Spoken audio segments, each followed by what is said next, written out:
kalau kita sudah percaya, kalau Dia sudah menyelamatkan kita, apa sikap kita sebagai orang percaya terhadap Allah yang adalah Trinitas itu? Apa sikap kita? Sikap kita yang pertama dapat belajar dari teladan sikap Yohanes ketika mengenal Allah dalam Yesus Kristus dan ketika memberikan kesaksian tentang Yesus. Dalam ayat-ayat sebelumnya kita melihat bahwa Yohanes tidak memperkenalkan dirinya dalam setiap pemberitaannya, tetapi dia memberitakan tentang Yesus.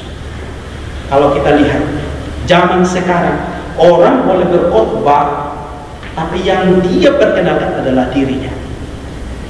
Dia tidak lagi memperkenalkan salib itu. Dia tidak menawarkan lagi keselamatan itu.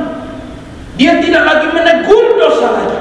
Karena ketika orang menegur dosa, dianggap bahwa kami ini sok benar, kami ini sok suci, padahal Allah butuh pertobatan kita. Maka itu banyak orang tidak lagi memperkenalkan Kristus yang adalah juru selamat. Banyak orang sekarang memperkenalkan dirinya, dia paling hebat. Maka itu saudara yang dikasihi Tuhan, kita perlu belajar dari Yohanes. Ketika dalam pemberitaannya, dia memberitakan tentang Yesus yang akan datang. Bahkan di ayat-ayat itu kalau kita baca,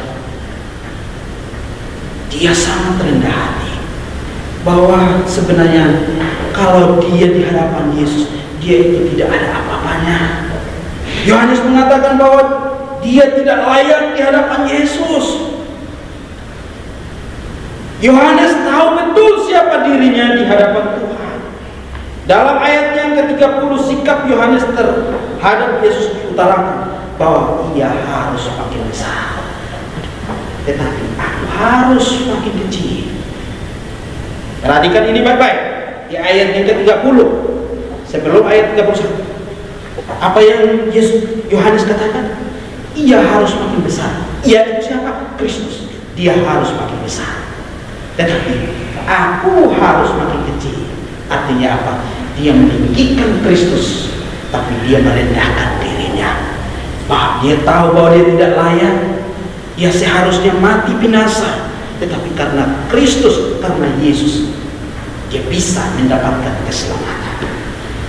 Kita sering sombong dengan apa yang kita miliki atau yang ada pada kita, padahal semua yang ada pada kita hanya titipan sementara, hanya titipan. Terkadang kita merasa kita lebih tahu dari orang lain.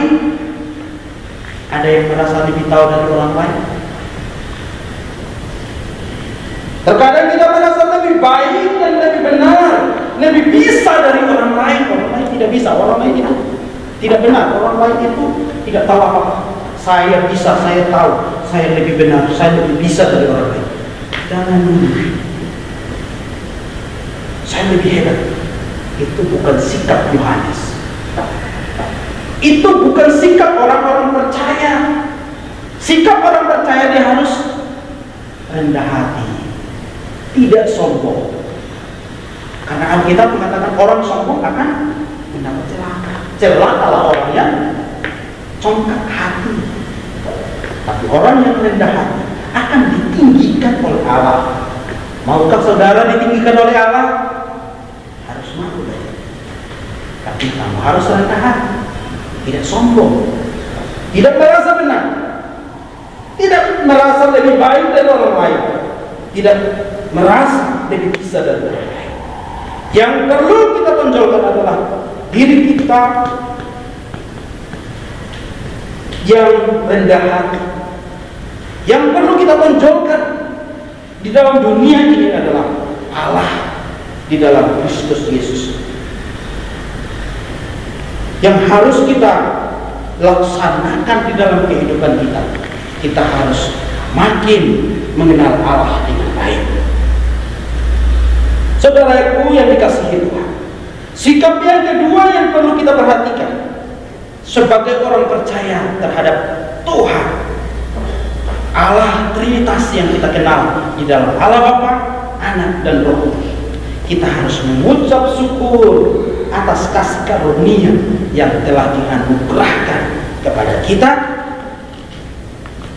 dan kita harus terus memuji memuliakan Dia, kita harus meninggikan Dia, kita harus menghormati Dia.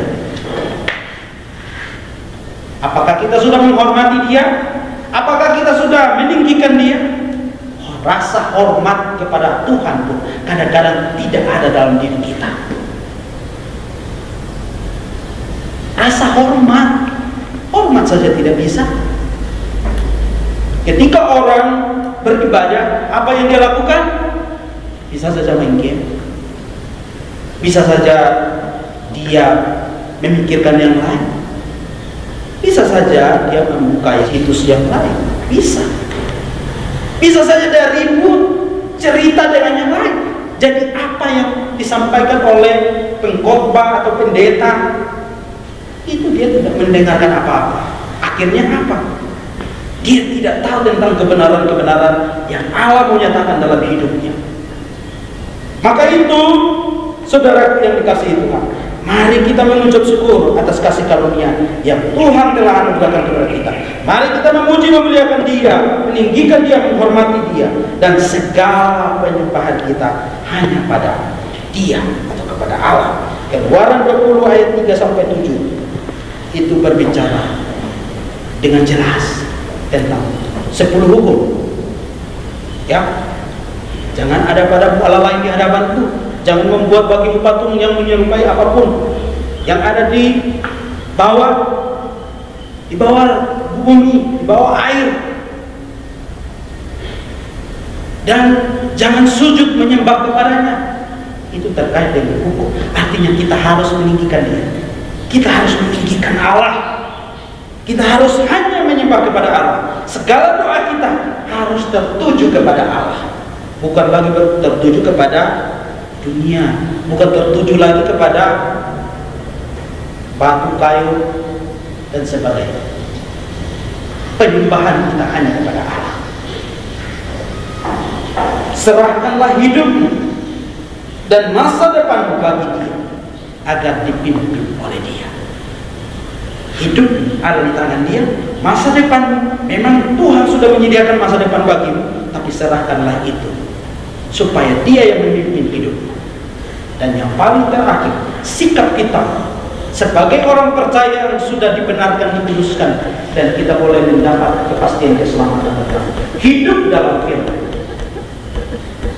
hidup dalam kebenaran. Kebenaran itu luas.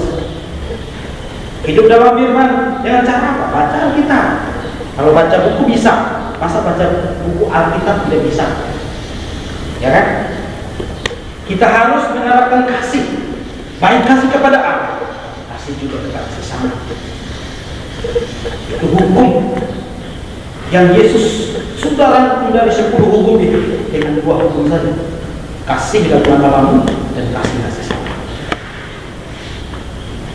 Maka itu, saudaraku yang dikasihi Tuhan, selain kita hidup dalam mengasihi Tuhan, kita juga harus menjadi saksi Kristus dimanapun kita berada. Kita harus memperkenalkan Kristus, jangan memperkenalkan diri kita. Kalau kita memperkenalkan diri kita, maka teladan Yohanes itu menjadi kita lupa. Mari kita menjadi saksi Kristus dalam tindakan, dalam pikiran, dalam setiap